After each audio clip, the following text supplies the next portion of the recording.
What's up, everyone, and welcome to my video talking about my recent indie author experience. I wanted to hop on really quick because I put a series of different clips together. I had been recording this video in real time so you guys can come along to my experience in my recent book event that I had last week.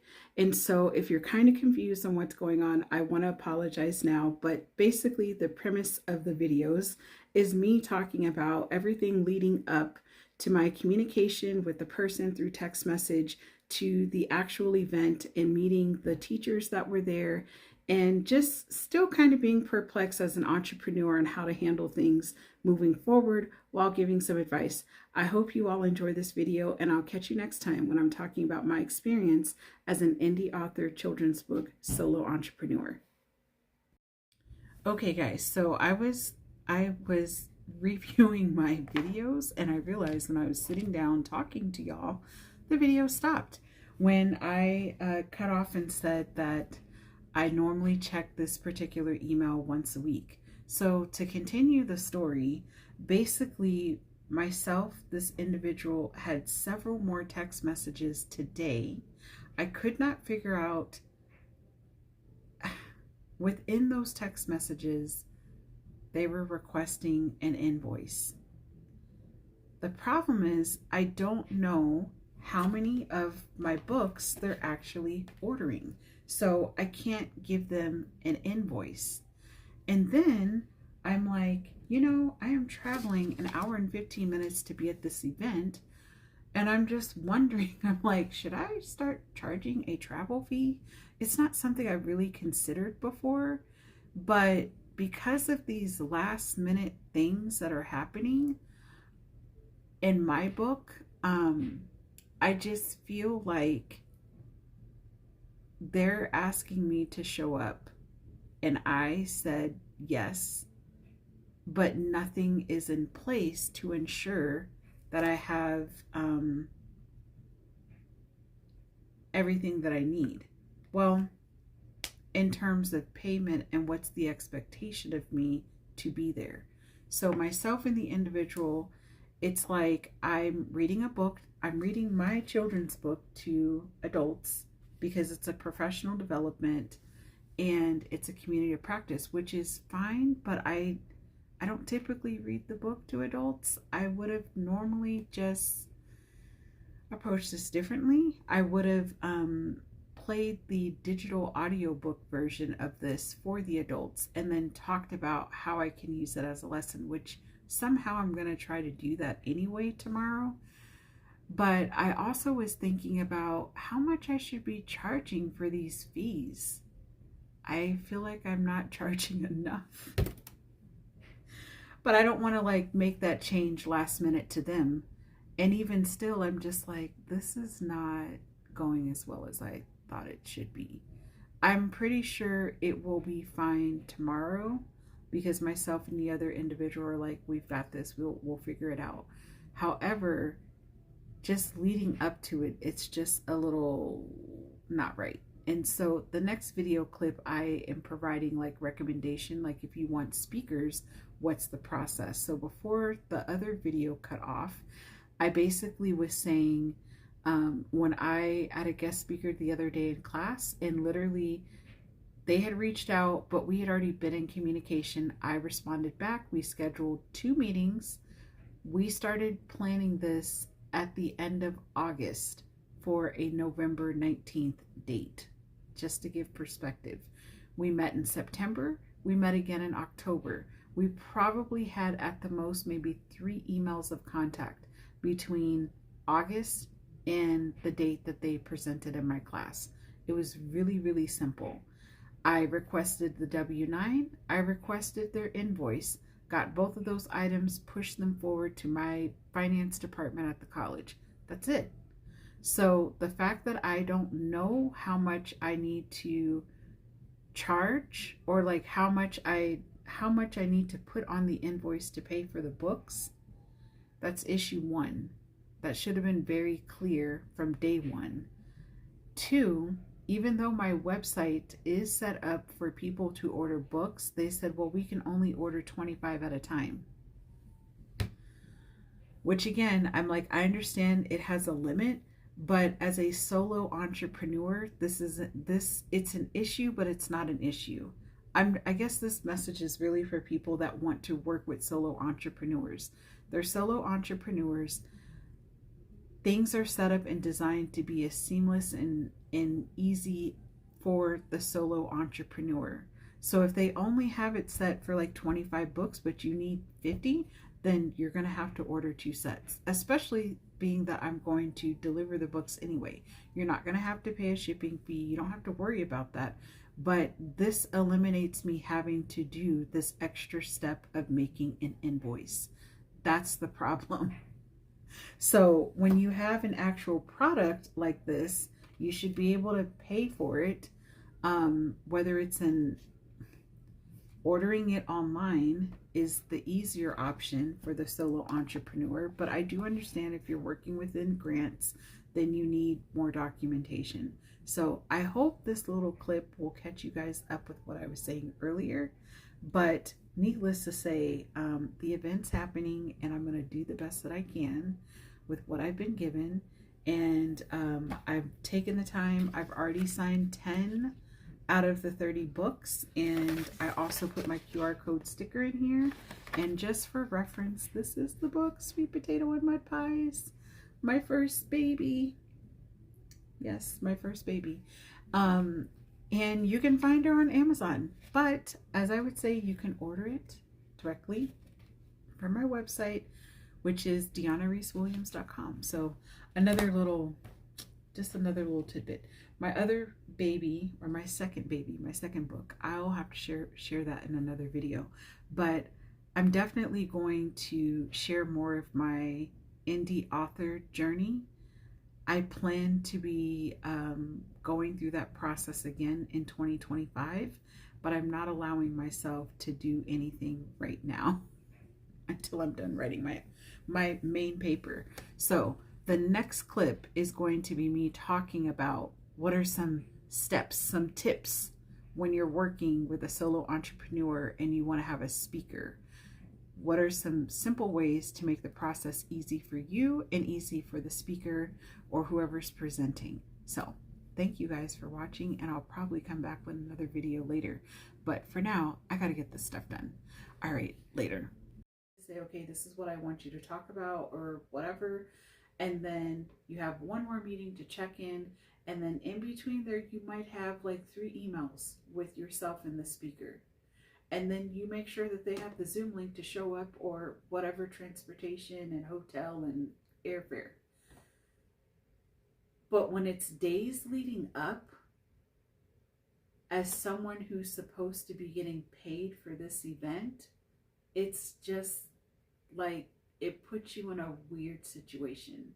Because on one hand, I don't want to come across and say, well, I'm just going to cancel since nothing was really organized. But then I'm thinking to myself, could I have done anything different? Should I have followed up with another email? I don't know. Maybe yes. But part of me is like, I wasn't seeking this opportunity. I literally said yes just because I'm like, okay, we're finally getting something together. Sure, I'll do it, no problem. But I don't know if I could have done anything different. And honestly, the person that has text messaged me, that individual and I should have probably been in more contact, because it seems like they're kind of type A rigid like myself. I don't want to make that assumption. I don't really know how they are, but they're just more organized, it seems like. So I don't know.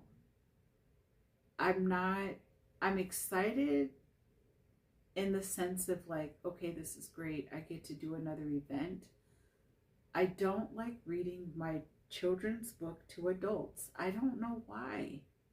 I just don't see the point. And if I would have known on Wednesday when I was texting with the individual that, oh, this is going to be an event for adults, I would have said, oh, we'll do the audiobook version versus me reading to them. It's something about it that I just don't like reading to grown-ups. I don't even read to my students in class, and I teach a whole emergent language and literacy course. I give them examples, but I would never just like bust out and start reading and getting into character. Um, it's just not my thing.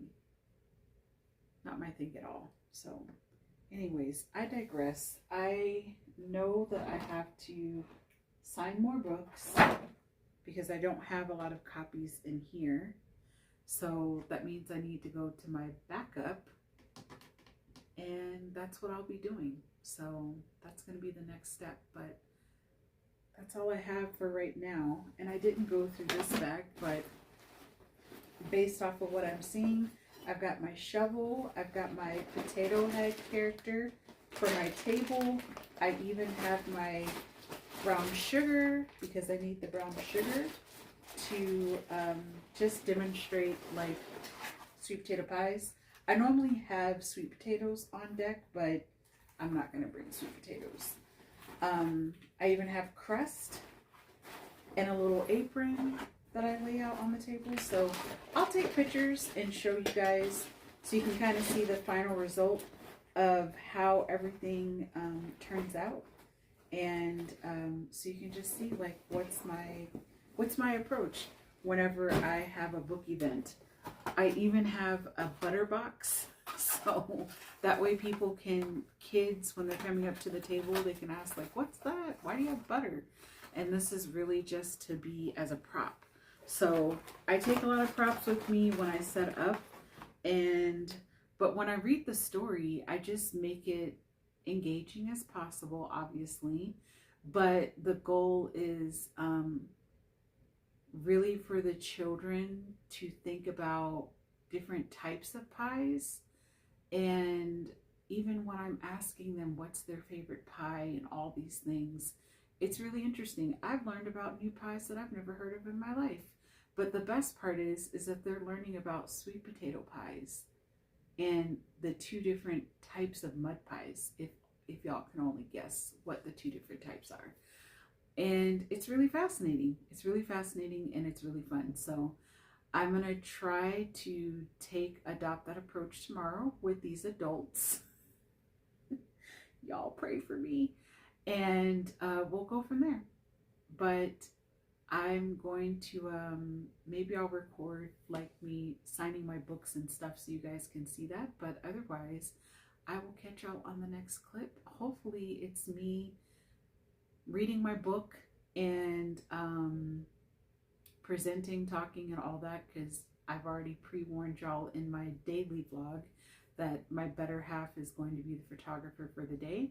So with that being said, I'll have some clips at least, and then of course we'll be heading to Phoenix so we can see Usher. But now y'all know why I like Usher. If I like Bruno, then I have to like Usher. So anyways, Usher is the original Bruno Mars, and I'm a huge Bruno fan. But anyways, I will talk to y'all later. I've got to go. I've got too many things I got to do. Plus, I still have to pack. Good night.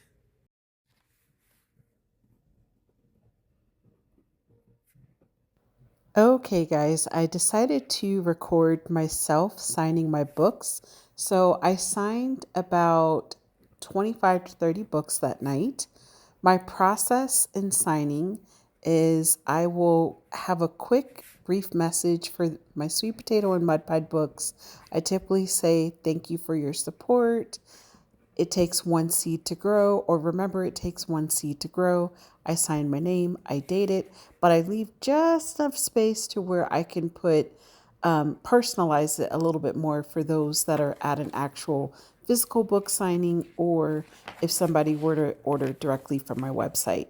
And I also put into the books a QR code sticker so people can go on Amazon and provide a review for the actual book itself. So, because I took the time to record this and it's a nice 9-minute video, I can now give you guys the post-op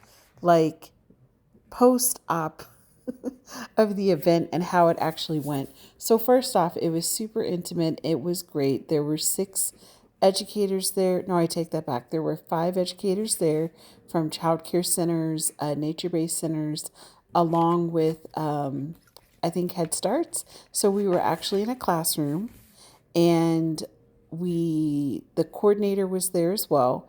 And we realized immediately the person that had honestly been setting everything up for us kind of disappeared for both of us. So that explains why a lot of confusion as far as sending the invoice. What was I doing? Did I need to have activities? I don't remember if I even mentioned in this video, but initially they wanted like 30 books. And obviously, I only handed out 6. And because I only handed out 6 books, I'm only going to charge for 6 books because it was unclear. So I still have not sent the invoice, partly because I want to actually talk to the money person and just explain what happened and come to a consensus that will be a good, agreeable amount to pay.